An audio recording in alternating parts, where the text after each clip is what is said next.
Nous en avons fini avec les jambes arrière pour le moment. On va passer aux poches italiennes. Donc, c'est l'étape 6 du tuto. Donc, posez votre jambe avant, endroit face à vous. Prenez le sac de poche. Le sac de poche, c'est ici en coton. Voilà. Le sac de poche, il faut le poser endroit contre endroit. Donc, voilà. Vous voyez là? Vous voyez la forme du... Hop, là. Nous, on vient le poser. Hop, on l'aligne en haut correctement. Et il doit arriver pile poil. Hop, et on épingle. J'aime bien faire des poches. Les poches, je trouve ça très sympa. J'en avais mis pas mal. Enfin, j'en mets à chaque fois sur mes shorts. J'ai toujours plein de trucs dans mes poches. Téléphone, clopinette. Donc j'aime bien avoir des vraies poches. Pas des fausses poches jolies mais qui servent à rien. Là, j'ai un fond de poche. Check. On fait la même chose avec l'autre jambe. On prend la jambe avant. On la met endroit face à nous.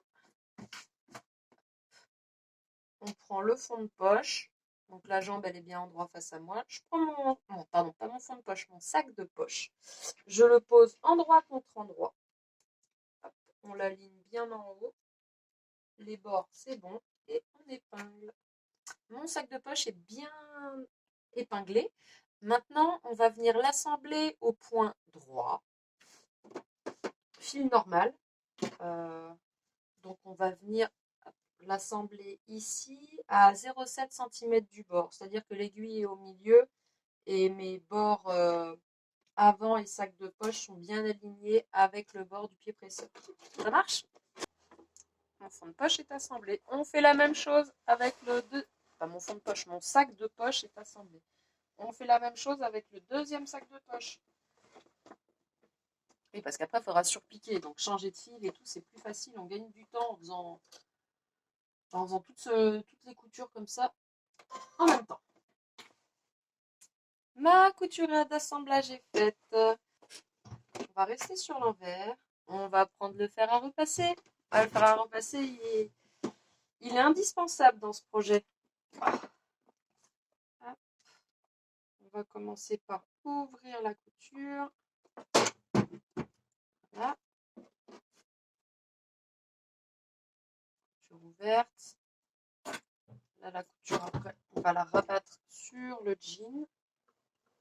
Si vous entendez des bruits bizarres, c'est rien, c'est mon fils qui joue au foot dans le jardin. Hop. Voilà. Comme ceci. Donc vous avez vu là, j'ai écrasé la couture côté jean. Hop, on rabat, on écrase bien, on va même carrément repasser un petit coup de fer cette fois. Capiche? Hop. On fait la même chose avec l'autre poche, l'autre sac de poche. Mais j'y arrive pas là. Après manger, c'est plus compliqué. Maintenant, nous allons, on va rester là. On va bien épingler le sac de poche pour pas qu'il bouge. Donc on l'épingle sur l'envers de la jambe, hein, c'est pas grave. Hop. On fait ça pour les deux jambes. Nous allons venir faire une surpiqûre. Les surpiqûres, vous savez, soit on va venir piquer à 2 mm du bord. Ça va nous permettre de fixer le sac de poche pour pas qu'il se balade et qu'après on le voit en fait. Dans les premiers, je me suis fait avoir. Dans mes premières toiles de Ginny, j'avais pas fait comme il fallait et... Non, pas celui-là. Celui-là, c'est bon, c'est une bonne version. Mais bon, bref, il faut surpiquer. Maintenant, vous avez le choix, soit vous en faites une, soit vous faites une surpiqûre, soit vous en faites deux. À vous de choisir, soit avec une aiguille simple, soit avec une aiguille double. Ce que vous devez vraiment faire attention, c'est quand vous êtes sur l'endroit, on ne doit pas du tout voir la poche. Endroit, on voit pas la poche, c'est nickel. Donc, on peut piquer. Et voilà, une surpiqûre. Je la fais en simple? Non, mais je vais la faire en double, la surpiqûre. Je trouve ça joli, les poches doublement surpiquées. Voilà, une surpiqûre double. Et on fait la même chose pour l'autre jambe. Non, ça va. Quoique là, j'ai l'impression que j'ai un tout petit teuteuil. Mais c'est droit.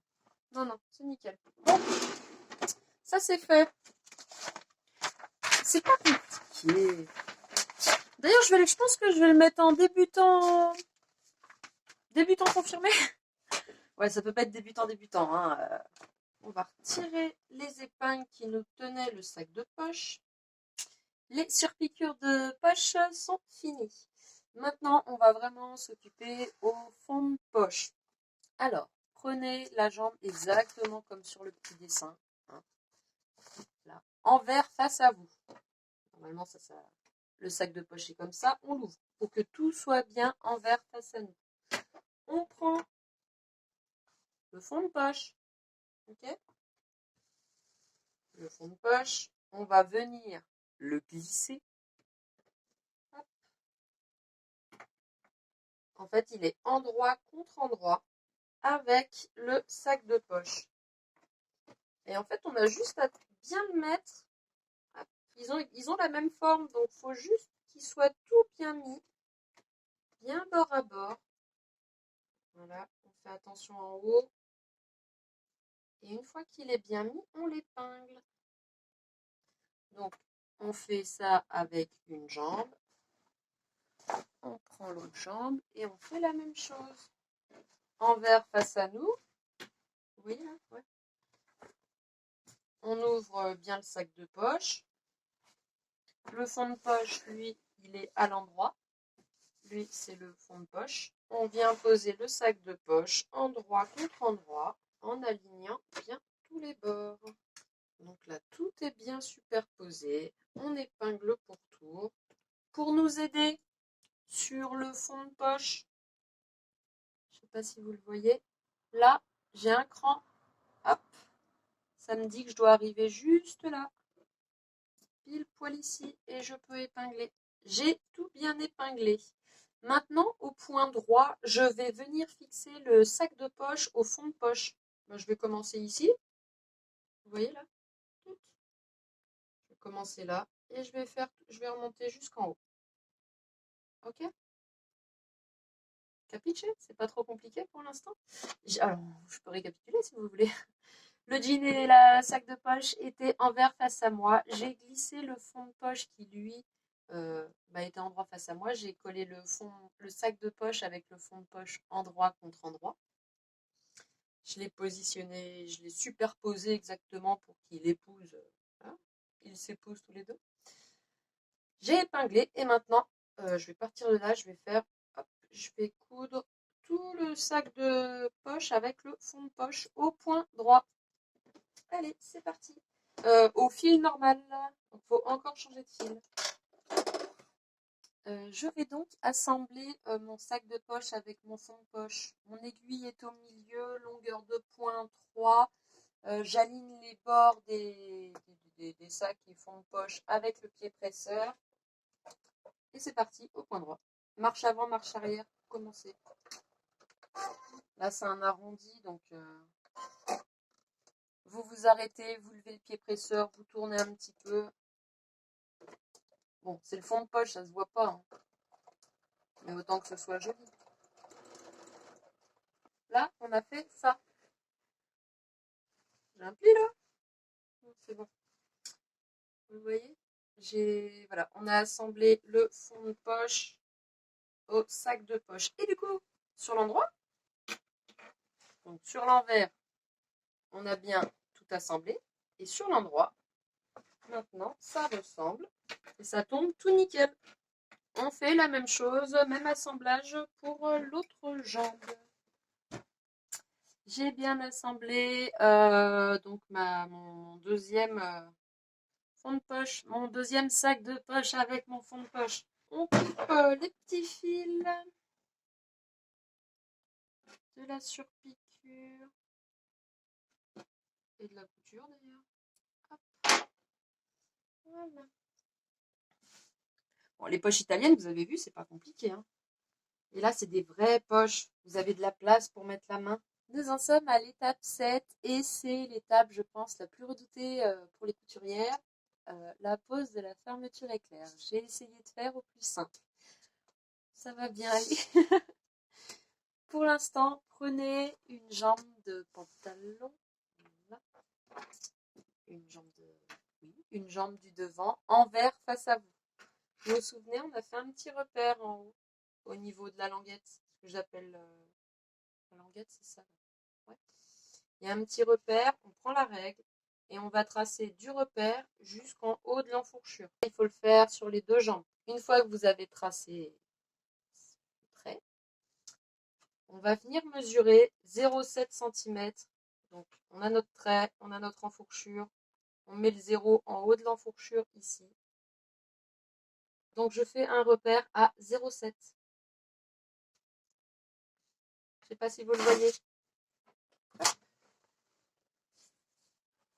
Hop. J'ai tracé et j'ai fait un petit repère ici, là, à 0,7. On fait ça pour les deux jambes, sur l'envers. J'ai tracé sur l'envers. Là, on mesure 0,7 à partir de l'enfourchure et on fait un trait repère. Là. Oui, je sais, mon tissu, il est bizarre. Je vous ai dit qu'il avait des teints, non? Mais si, je vous l'ai dit. C'est le tissu de monsieur Habib à 1,50 € le mètre. Ouais, non, mais 1,50 €, il peut déteindre et rétrécir, c'est pas grave. Oui, je le savais, il me l'avait dit. J'adore monsieur Habib. J'ai fait une affaire. Merci, monsieur Habib. Maintenant, nous allons poser les jambes endroit contre endroit. Les jambes du devant, pardon, endroit contre endroit. Là, je suis sur l'envers. On commence mal. Voilà. On épingle les enfourchures du devant. Vous voyez, l'enfourchure, c'est ça. Hein. Nous allons assembler, maintenant que c'est épinglé, les deux jambes avant. On va faire une couture, une première couture d'assemblage au niveau de la fourche. Donc, on part du haut de la cuisse, ici, et on s'arrête de coudre au niveau de notre repère. Vous savez, on vient, je n'arriverai pas, je sais pas si on commence à coudre ici, l'enfourchure, et on s'arrête ici au repère. On coud donc à 0,7 cm du bord, au point droit normal. Capiche? Je me suis arrêtée à la hauteur du trait. Maintenant que notre couture de fourche est faite, placez l'envers du devant endroit face à vous. Donc vous voyez, il y a les languettes au milieu là. Nous, ce qu'on doit s'amuser à faire, c'est plier les languettes au niveau du repère. Vous vous souvenez là du petit repère qu'on a fait, la ligne qu'on a tracée? Alors, on ne doit pas plier partout sur la ligne. On doit plier en haut et en bas, ça doit se faire tout seul. Les languettes, elles doivent bien être pliées bord à bord. Une fois que nos languettes sont bien mises, on peut les épingler. Et on va surtout bien marquer le pli au fer. Vous pouvez même les mesurer, les languettes, hein, pour qu'elles aient exactement la même taille. Il faut vraiment qu'elles soient bord à bord. Et avec le fer, on vient marquer le pli. Voilà, notre pli est bien marqué. Maintenant, on va s'occuper de la soupate. Donc ça, on peut le replier. Hein. On s'occupe maintenant de notre soupate et de notre fermeture éclair qui fait 12 cm de long. Voilà, fermeture éclair. Tout ce qu'il y a de plus classique, acheté à Super U. Oui, j'en avais plus en stock, donc Super U, ils ont un tout petit rayon mercerie et des fois, ça sauve la vie. La soupate, il faut la plier envers contre envers et la coudre, pardon, vous voyez pas, et la coudre au point droit normal sur les trois côtés. Ok? Pour la fermer en fait. Une fois que notre soupate est fermée, disons que le pli, il est à gauche, il est là. Il est là le pli. On prend sa fermeture éclair, qui est là. Vous voyez la fermeture éclair, il y a les dents et sur chaque côté, il y a des rubans. On appelle ça ruban. On vient poser la fermeture éclair, le ruban de la fermeture éclair, à 0,7 cm du bord. Alors du coup, 0,7, c'est là où vous avez piqué. C'est là où vous avez assemblé votre soupate. Vous voyez ce que je veux dire ou pas trop? Voilà. Je suis pas sûre que vous compreniez. Le dessin est peut-être plus explicite. J'ai ma soupate, ma couture, elle est là, en haut. Ouais, moi je l'ai fait à la surjeteuse, ça fait 0,7 exactement la surjeteuse. Je prends ma fermeture éclair Et je la mets pas bord à bord, je la descends un petit peu. Hop, on récapitule, il y a la soupate. Je sais pas si vous la... Ah là, vous voyez en haut. Et là, vous la voyez la couture? Et bah, on va venir poser la fermeture éclair, le ruban de la fermeture éclair. En fait, il faut qu'on voit la couture du surjet, tout simplement. Vous positionnez équitablement la fermeture éclair sur la soupate, qui est autant en haut qu'en bas. Surtout, vous amusez pas à monter à mort que le curseur il se retrouve au bout, parce que ça va pas le faire. Quand on va coudre la ceinture, vous allez casser vos aiguilles. C'est bien épinglé. On voit, je sais pas si on voit le surjet qui fait 0,7, donc c'est nickel. On va venir faire une couture dans le ruban, mais plutôt côté surjet. On va pas coudre la fermeture éclair et la soupate, enfin en tout cas pas tout de suite. On va pas faire une couture au ras des dents. Là, on peut très bien faire la couture au point droit avec votre pied presseur normal. Ok? Cette couture, c'est surtout pour nous permettre de fixer les deux ensemble et que ce soit pas... Quand on les fixe pas ensemble, c'est compliqué de tout devoir tenir en même temps. Là, c'est fixé, ça bouge plus, ça fait corps. Ok? Donc, on vient faire une couture dans le ruban, euh, et la soupate, mais plutôt du côté surjet. Ça marche? Allez. Au point normal, au fil normal. J'ai envie de vous dire, c'est pas une couture indispensable, mais c'est une couture super pratique. Et du coup, je prends mon... J'ai même pas besoin de changer mon pied de biche.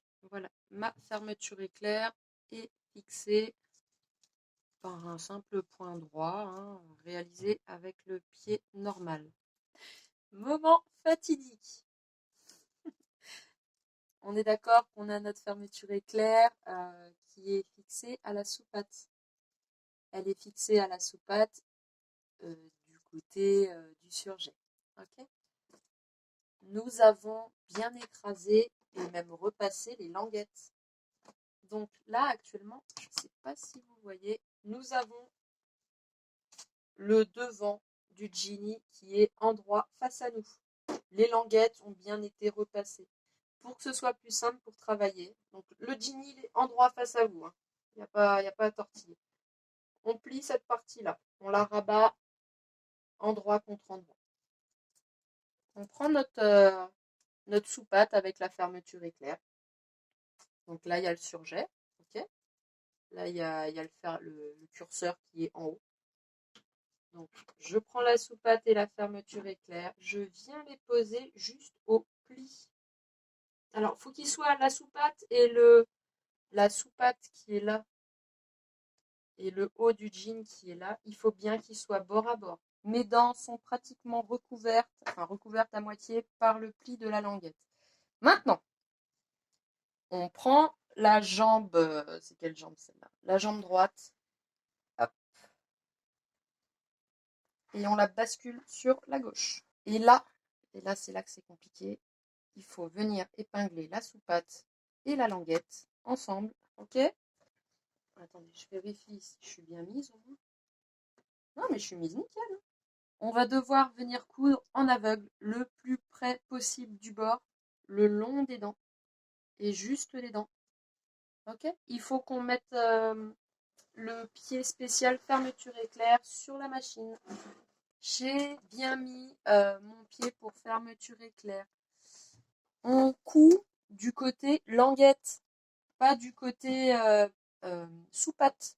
Ok, la soupate elle est 2 fois plus épaisse, donc on va encore moins sentir la fermeture éclair. Là, la fermeture éclair, vous la voyez pas. C'est le seul moment délicat. C'est rien, c'est mon fils qui joue au foot. C'est le seul moment délicat. Il faut bien faire attention à pas piquer la fermeture éclair. C'est un coup à casser vos aiguilles. Sinon. Ça va aller, on y va doucement. Fil normal, point normal. Marche avant, marche arrière. On retire les épingles au fur et à mesure, comme d'habitude. Là, mon pied, il arrive au niveau, enfin bientôt, au niveau du petit teuteux. Vous le voyez là? Donc, j'ai l'aiguille qui est plantée. Je prends le curseur. et je le déplace. Je le déplace, il veut bien se déplacer.